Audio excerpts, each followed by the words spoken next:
So, again, April 7th, 2009, Gokul in Mysore. I'm going to read to you an excerpt, a favorite part of the book for me, from the book Sri Ramakrishna, A Prophet for the New Age, from the chapter entitled The Market of Joy. Frequently, Ramakrishna himself would break into one of his favorite bhajans. The master was endowed with a voice of unearthly sweetness and force, which seemed at times the very garment of his ecstasy. One couldn't help but be struck by it. It was as if a door had swung open momentarily through which one could glimpse the glowing furnace of the master's love for God. Sometime Ramakrishna sang in order to drive home a point. When the wealthy householder devotee, Mani Malik, came to the master shattered by the loss of his beloved son, Ramakrishna responded with a rousing goad to faith. To arms, O man, death invades your home in battle array. Get up into the chariot of faith and arm yourself with the quiver of wisdom. Draw the mighty bow of love and hurl the divine arrow, the holy name of the Mother. This martial chant had a wonderfully stimulating effect on the bereaved father, restoring his courage in a way that pious words alone would not have been unable to accomplish. Not that Ramakrishna needed any such excuse to sing. Does a bird need an excuse to sing? Still less a saint. Generally, there was no calculation. Ramakrishna didn't choose to sing. He was chosen by song.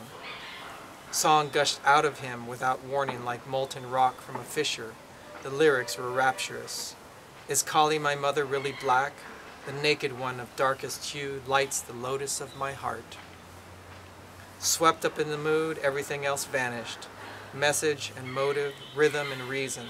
Song became a raw force of nature, a whirlwind, a sudden beating flurry of inspiration on the wings of the heart. And on the wings of song, Ramakrishna would soar to ever-fresh heights of intoxication. Inevitably, he brought many along with him. Those who were present at such moments were surprised to find themselves powerfully caught up in the updraft of inspiration which Ramakrishna had unloosed upon the gathering. On occasion, the master would improvise words on the spot, but more often he sang the well-known bhajans, adaptations of poems by revered Hindu saints of the past. Conversational and direct in tone, these lyrics are veritable catalogues of bhakti yoga. Most were composed during the great medieval flowering of devotionalism in the vernacular Hindu and Bengali rather than in Sanskrit of the pundits. There are even today an enormously popular heritage of the most democratic of all creeds, the people's religion of love, in which fervor is more important than scholarship and yearning greater than ritual. How are you trying, O my mind, to know the nature of God? You are groping like a madman in a dark room. He is grasped through ecstatic love. How can you fathom Him without it? The songs Ramakrishna rendered again and again offer us a revealing window into his own spiritual ideals. They portray a God who, like Krishna, the sweetheart of the gopis, is simultaneously the eternal lover of each and every soul.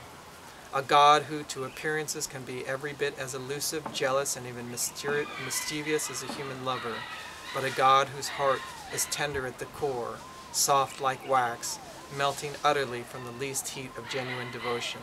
A God who cares little about external actions and much about the inward disposition of the heart. Above all, they represent a God who can be approached freely and without fear, almost as an equal. A God, moreover, who doesn't wait to be approached, but who himself approaches man, begging for his love. Oh no, no one has found out who he is. Like a madman he roams from door to door. Like a beggar he roams from door to door. Another remarkable thing about Ramakrishna that struck me is that, he lived as a true renunciate. That is, he gave up his involvement in most all of worldly activities. And he did so not out of a sense of denying himself, but because his love for God was so great. His connection to God was so great. And he really showed me that there's a big difference between inner and outer renunciation. Most of us are renunciating or giving up things forcefully on the outside without really internally renouncing. And when you give up something on the inside, what happens is you gain access to a tremendous amount of spiritual wealth. And really, this spiritual wealth, this fullness of spirit that you gain access to with true inner renunciation, makes it easy to give things up on the outside. And